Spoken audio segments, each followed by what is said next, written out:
When I was a younger child, I had watched Shining Time Station.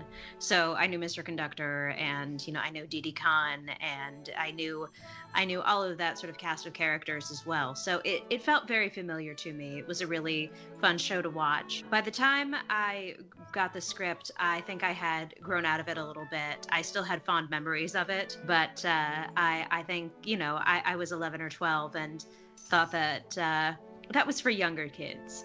But the thing was that I'd always liked younger kids, and I'd always liked being in movies for kids. So it felt it still felt like a fun thing to do.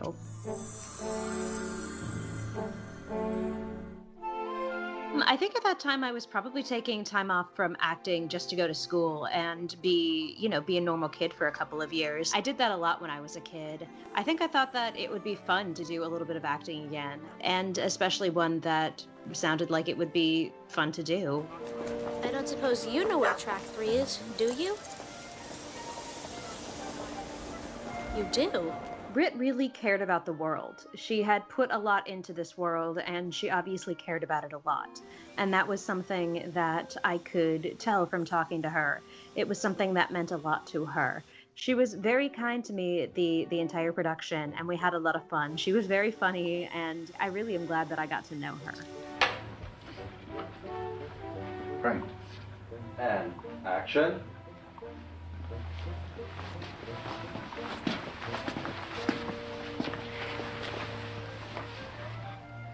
What is this place? Where's everyone?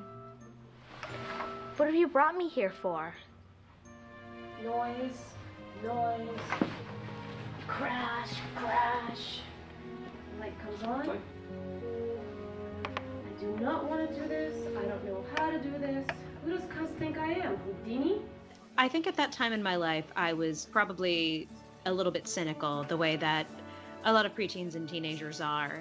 And I think that Britt kind of brought a spark of magic into my life, which was really nice. I think I got to go on some fun adventures because of her. There were so many people on it that were just so kind, and so many people on it that were just so interesting and had so many stories and so much that you could learn from. People like Russell Means and Peter Fonda are definitely people who have a million stories. So that was always really interesting. Peter Fonda, I think, still had kind of a touch of the eccentric to him.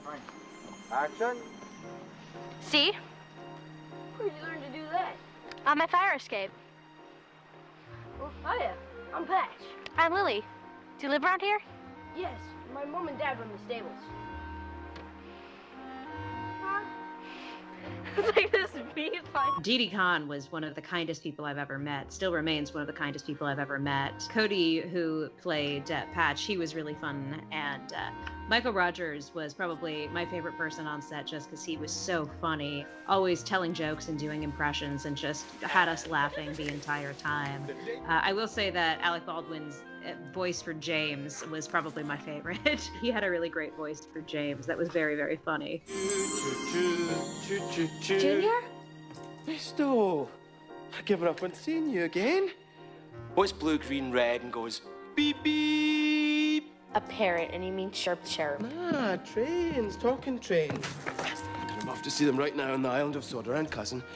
I overslept and I'm in a bit of a hurry. Do you want to come? It was really interesting to the way that they integrated everything, the way that they integrated us into the set and the way that they integrated us into the world. Because sometimes there would be scenes where you were just sitting on something and you knew that you were going to be flying through the air, but you didn't know how. You knew that they were going to be making a body cast of you, but you weren't quite sure what it was for and how it would look at the end. And you just kind of had to trust, and you just kind of had to go with it. And then later on, you would get to sort of see how it really was. Or sometimes, you would be getting to ride with Thomas, but you wouldn't be. You would just be in this little set where people would be shaking it back and forth, and you just kind of had to use your imagination. What's that shining at the windmill? Misto, Lily. I think it's my cousin. I don't know. Sometimes I wonder if I'd been a little bit younger or a little bit older when I'd filmed this, if maybe I would have taken the imagination part a little more seriously. And I kind of wish that I had, because there aren't many times in life to really be able to disappear into that kind of imagination. You're a really useful engine, Thomas.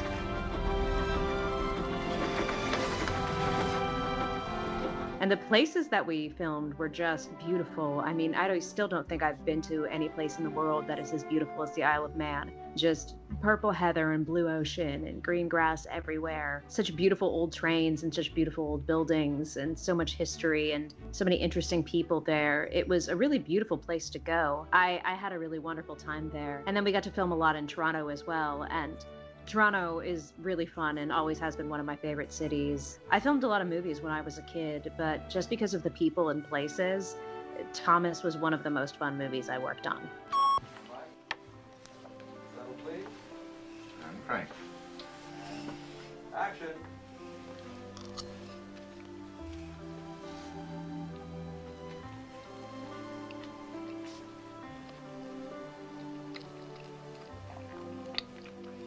Don't you like photographs anymore, Grandpa?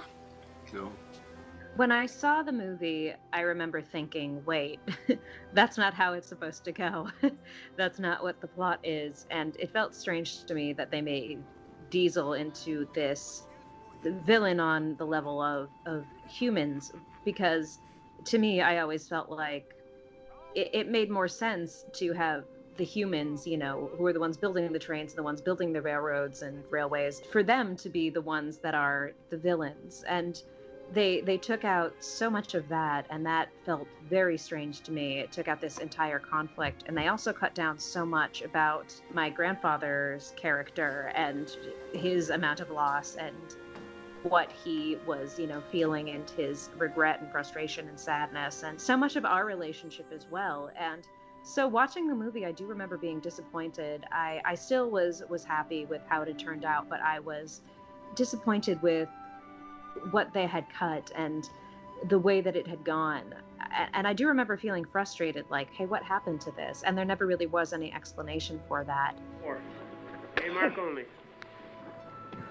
Was that a dog I heard barking? Yeah, but he's gone now.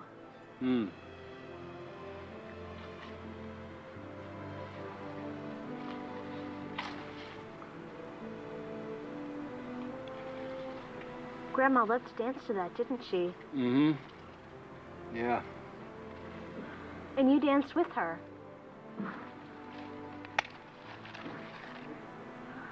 I can't remember. I remember there was one scene where Junior, played by Michael Rogers, was supposed to get covered in chocolate milkshake because, you know, he's small and he's drinking a giant chocolate shake, and he drinks his summer sundae and he just gets completely covered in chocolate. And they could only do the shot, you know, 1 or 2 times, and he got completely covered from head to toe. And he didn't have a shower in his trailer, so he had to come in and use mine. And I remember coming into my trailer later and seeing like chocolate footprints, and then they ended up not using it. And Britt said she felt so terrible that she took Michael out to dinner to apologize. I think I promised you something. Here. Take some.